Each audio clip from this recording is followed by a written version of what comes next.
Now that we're past the holidays, the peak of cold and flu season is upon us. What are you going to do this year when you or the kids get sick? Your first action is likely to head to the local drugstore and visit the cold and flu aisle for an over-the-counter medicine. But let's be honest, those medicines don't do anything to help the immune system, and they have alarming risk, especially for kids. A better approach would be to choose foods that can immediately strengthen the immune system. Do you know which ones those are?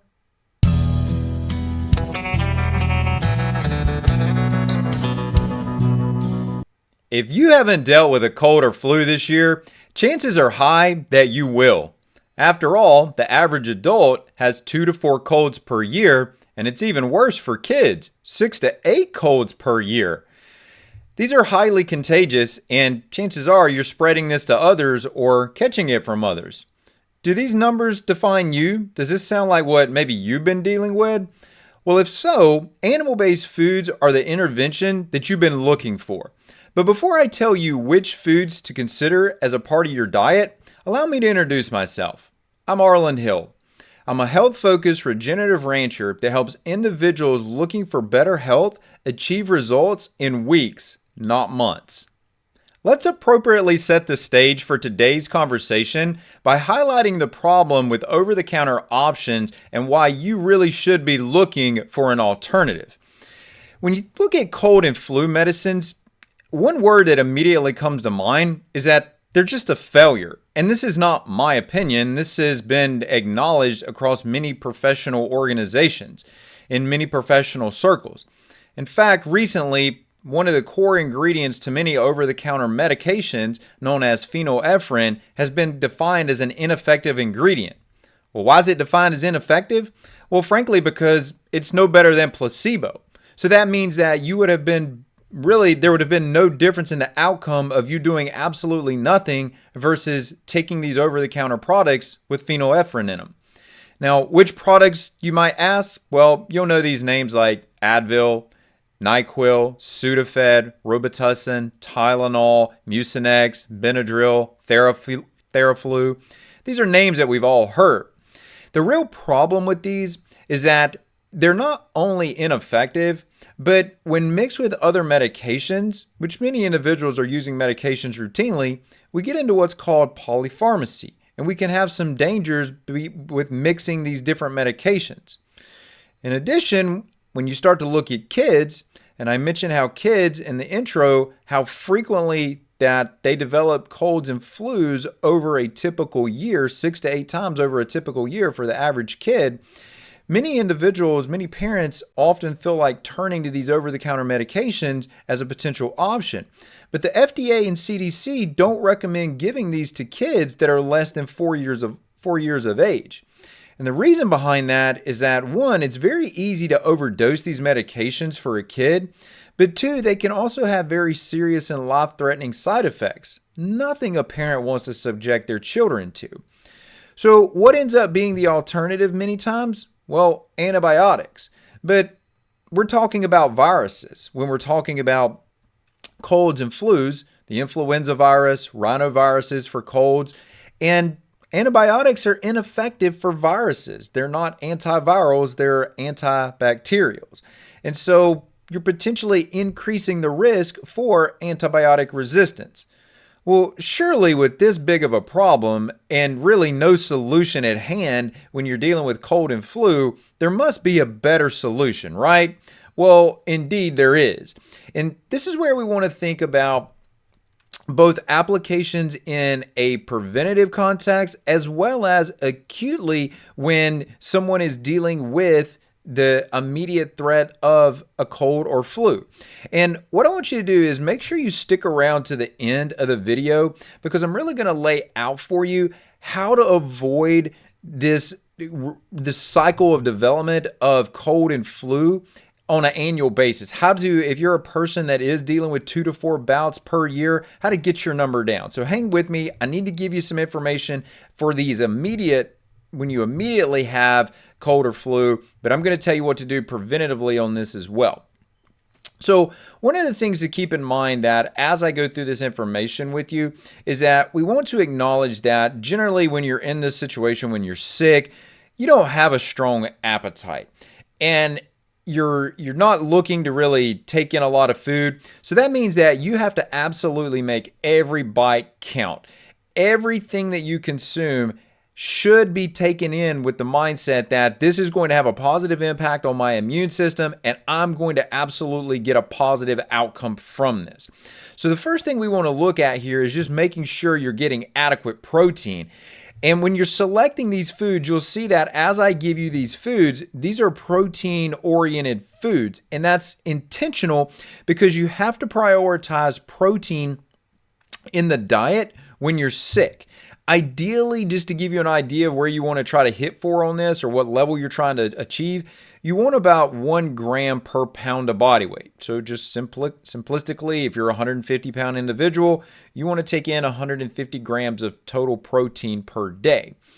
And I want to highlight a statement here from an article that I found that just really emphasizes this point, and it's that deficiency of dietary protein or amino acids has long been known to impair immune function and increase the susceptibility of animals and humans to infectious disease. So our normal bodily function requires an adequate amount of protein. And even on a daily basis, many individuals underconsume protein, but especially when you start talking about being in an immune challenged state, you've got to consume that much more protein.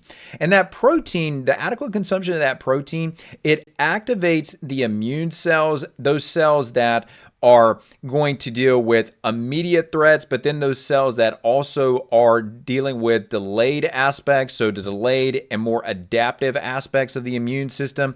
You may have heard these terms like T lymphocytes, B lymphocytes, natural killer cells, macrophages. These are different subsets of cells within the immune system, but adequate protein activates those cells. In addition, having just total adequate protein in the diet is going to help balance out the gene expression and the ability of these cells to proliferate. It's going to control the inflammatory state that comes along with this. And what maybe, I shouldn't say most importantly, I was going to say that, but that's not really the right way to say this. But what maybe many people think about when it comes to protein is that it's going to support the production of antibodies, cytokines, and other cytotoxic substances. So these are all things that are going to work directly against that virus and help give the immune system a more robust response against that virus. So as you look at these foods that we're going to move into now, you'll notice they all have a theme around protein. That's the reason why. And that's the reason you should prioritize that in your diet. So number one food on this list is going to be eggs. And I'm specifically going to speak to chicken eggs here. And we're going to be looking at both the egg white and the egg yolk. There's different proteins in the egg white and in the egg yolk. I want to highlight one protein that is in the egg yolk known as IgY, and you can remember the Y by yolk. And this is an immunoglobulin, so again, an immune system protein. This is an immune system protein that you can't find supplementally in any type of adequate quantities. It's not commercially available. There's some early utilization of this in the marketplace, but it's just not something you're going to find with any consistent availability. Like, you're not going to run to the drugstore, you're not going to run to the typical supplement store and find these type of things.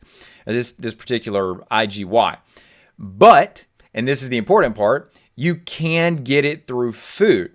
And why this is so important, why getting this immunoglobulin in, this IgY in through the egg yolk, is that it's been linked to the prevention and cure of viral and bacterial infections. So it immediately, when you're in this acute situation, you're dealing with that virus and you don't feel good. Eggs are really good food because they're soft. You generally want something warm. You don't generally want something cold when you're sick. And so you can prepare those eggs. They'll be warm. And you can consume those and they go down easy. They don't take a lot of work. A little bit of chewing gets the eggs broken down and you can swallow those and you get those yolks in and you're getting the benefit of IGY. This is also why you want to consume the whole egg and not just the white by itself. We don't do that a lot anymore, but there has been some just focus on use of egg whites. You really want both because there's benefits to the egg whites and the yolk. So we want to really glean both there. So as I mentioned, it can be used acutely, it can be used preventively, and it's safe, right? And that's not the scenario with those over-the-counter meds that I was mentioning to you. And this is something interesting I learned as I was really diving into IGY. We talked about antibiotics being a fallback option a lot of times to go to. Well, that obviously leads to antibiotic resistance. Well, one of the things that's been seen is that IGY can help overcome antibiotic resistance. So in the event that you do need the antibiotic, it can make the antibiotic more effective. So one of the things you definitely want to consider in your list of foods to consume are chicken eggs. Now, right along with that are going to be duck eggs. And duck eggs are going to be obviously an alternative to chicken here, but all of the benefits that I mentioned with chicken eggs, you're going to find those with duck eggs also. And in fact, if you want to know more about the duck eggs and the chicken eggs and what some of the differences are here, then I've got a card here I'll put on the screen that you can click on that video and take a look at that. It'll delve more into that. But all the same benefits with duck eggs that you have with chicken eggs, plus they're safe, they're soft, they're easy to swallow. You're going to prepare these warm, so it's going to feel good.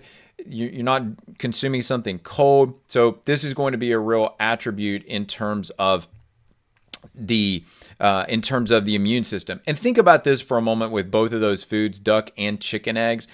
Those foods have to supply immune boosting components, and they do that very diversely. I'm focusing on IGY, but there's multiple other compounds in here that are going to do it: ova-albumin, ova-transferrin, all these things that are also found in eggs. But what I want to highlight with this is that when you consume those eggs, if that egg can support the development of a chick and that chick needs outside support to help bolster its immune system until its immune system can develop on its own within a few days, if the egg can do that, think about what the egg can do for you as well, right?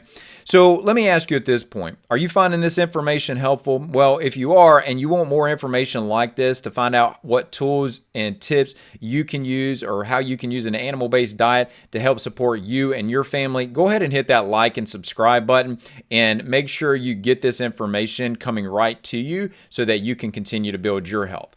Now, the third food on our list behind number 1 chicken eggs and number 2 duck eggs is going to be raw milk. And I'm being very specific about this when I say raw milk. I'm focusing on non-pasteurized, hence the raw part, but I also want to highlight A2 milk. And the reason that we want to highlight A2 milk is going to become evident shortly. But just in thinking about as I'm sharing this information with you, some of the benefits, in fact, a lot of the benefits that I'm going to share with you here can also be found in A1 milk, but many individuals can't consume the A1 milk because of problems with their digestion that it has. And so if you consume the A2 milk, I don't want to get sidetracked on talking about beta-casomorphine and all these other elements in A1 milk, not in A2 milk.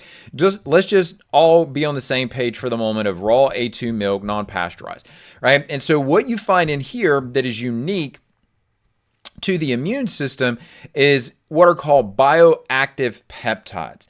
Guys, these bioactive peptides are absolute gems, and we know more about them in animal-based foods compared to any other food category out there. They do exist in other foods, but they don't exist at the same level because these are peptides, and that means that they're proteins. And these animal foods are just richer in protein, so you're going to find a greater density of these bioactive peptides. So I want to give you one specifically. There's many, but I want to give you one specifically for raw A2 milk. And that's going to be lactoferrin. And lactoferrin is or has been claimed as the miracle molecule. And that's actually stated in the medical literature because of how robust this compound is and how many different ways it benefits the human body. It can be used directly as a treatment. It can be used at a preventative level as well. And it works by inhibiting the attachment of the virus to cells. So the virus may be there, but for that virus to really cause an ongoing problem, it needs to attach to the cell, insert itself into the cell, and replicate within the cell. Well, lactoferrin inhibits that attachment and it inhibits the replication. Now, lactoferrin is just one of many bioactive peptides. Lactoalbumin, glycomacropeptide. There's other ones out there that we could talk about, but let's just focus on lactoferrin for the moment, okay? Now, lactoferrin is a peptide. It's a bioactive peptide, so it's protein-oriented, but here's something unique. There are also carbohydrates within raw A2 milk, and realistically dairy as a whole here, but raw A2 milk is where I want to keep us focused. There are also carbohydrates in here, what are known as oligosaccharides. So this is not lactose that we're talking about. These are other carbohydrates. The oligosaccharides, they're going to have immune boosting properties directly as well. And keep in mind that when you talk about dairy, raw A2 dairy, dairy is absolutely one of the most nutrient dense foods out there. So when you don't feel like consuming adequate amounts of food, well, dairy is going to have a high protein content, it's going to have good carbohydrates, and it's got good fat. And that fat's going to provide an energy source, and you can easily get that in. You could warm some milk up, drink that if just something warm feels better for you. However you want to consume that. But the point is that it is nutrient dense. There's multiple vitamins in here, zinc, selenium, vitamin D. These are nutrients that they're so well appreciated for what they can do for the immune system. And when you consume milk, you're getting those directly, especially if you're consuming those on a routine basis. So you want to maximize the benefits of the diet and the foods that you're consuming. But listen, guys, to be able to do that, that requires sourcing these foods from the highest quality animals out there. Animals that are raised in their natural environment, animals that are expressing their natural characteristics. Is that what you're looking for? Well, if that's what you're looking for, you should take a look at HarvestHillsRanch.com. At HarvestHillsRanch.com, we raise animals with a focus on human nutrition while also focusing on the highest levels of animal welfare. It creates an unparalleled nutrient density in the foods that we produce. And if you want to take a closer look at Harvest Hills Ranch, the link's going to be down in the description below. Now, let's move into the fourth food, which is going to be whey protein isolate. All right, so you can see we've got a direct dovetail off of that raw A2 dairy. The third food, now we're talking about whey protein isolate. We're looking at an even more specific component of the dairy. And in doing that, we want to make sure that it is a non-denatured source. Non-denatured is going to maintain and preserve the bioactive peptides. It's not going to damage other connections in there in the protein strands that are linked to sulfur, things like the cysteine bonds, if you want to get into the weeds on that stuff. And I hear some of you out there that are looking at this and saying, well, you're talking about a powdered protein. How can that be animal-based? So you may disagree with this choice. Listen, whey protein's not coming from a plant. It's coming from an animal. It's coming from a dairy cow. So it is animal-based. And if using that in a powdered form means that it is easier for you to get it down and that it is easier for you to meet your protein requirements, then it absolutely should be a part of your diet. And many of the aspects that I mentioned with a non-denatured source, all those bioactive peptides, all of that same conversation comes into play for a whey protein isolate. So that's my fourth food. Now, the fifth food that I've got for you here, maybe no shock on this, is going to be bone broth. And when you think about bone broth, and I do want to highlight the differences between your conventional versus your pasture raised, or even doing this yourself at home, your pasture raised animals. First of all, we know that with bone broth is a traditional recommendation. It is a traditional recommendation, whether that's coming from beef or from chicken, for a reason. When you get sick and you warm up some bone broth, just sipping on a little bit of that feels so good. It feels so nourishing, and it's so easy to get that down. You're getting from a pasture-raised animal, it's going to be loaded with nutrients. You're getting all the benefits from when you process that, all those nutrients, all those minerals that you find in the bone, those are going to end up in there. You're going to have some collagen. We'll talk about the gut link to this in just a minute. And you're also going to find that there are many amino acids. And we talked about how having deficiencies in amino acids can set the stage for immune dysfunction and set you up for cold and flu. Well, if you can just get in that bone broth, that may be just the jump start you need to start the ball rolling for you to begin to feel better and start getting some of these other foods that I'm mentioning in your diet. Now, you want to make sure that you're using pasture-raised animals and not conventionally raised animals. Reason being on this is that if a conventionally fed animal, you will find that they do have a higher level of toxicity in the bone stock. You'll find potentially more heavy metals in there compared to a pasture-raised animal, and that traces back to the feed on that. So just keep that in mind. It has to do with the herbicides and pesticides that are used in conventional crop production, conventional row crop production, that if you're using a non-GMO organic feed, or an organic feed, you're not going to run into these same issues. So, especially not if they're being raised on pasture, which totally changes the nature of the animal. So I mentioned that when you're consuming these foods, think about that. If you can consume these foods warm, which most of these you would inherently consume warm, it's just going to go down better if it's compared to if it's cold. Now, there is a common thread with all of these foods that I've mentioned that I want to point out. And that common thread is the gut microbiota. And there is a link or an association known as the gut immune axis. And so earlier when I told you hang on to the end, I would tell you how to prevent the cold and flu and significantly reduce your bouts or completely avoid having the cold or flu during cold and flu season. That would be ideal.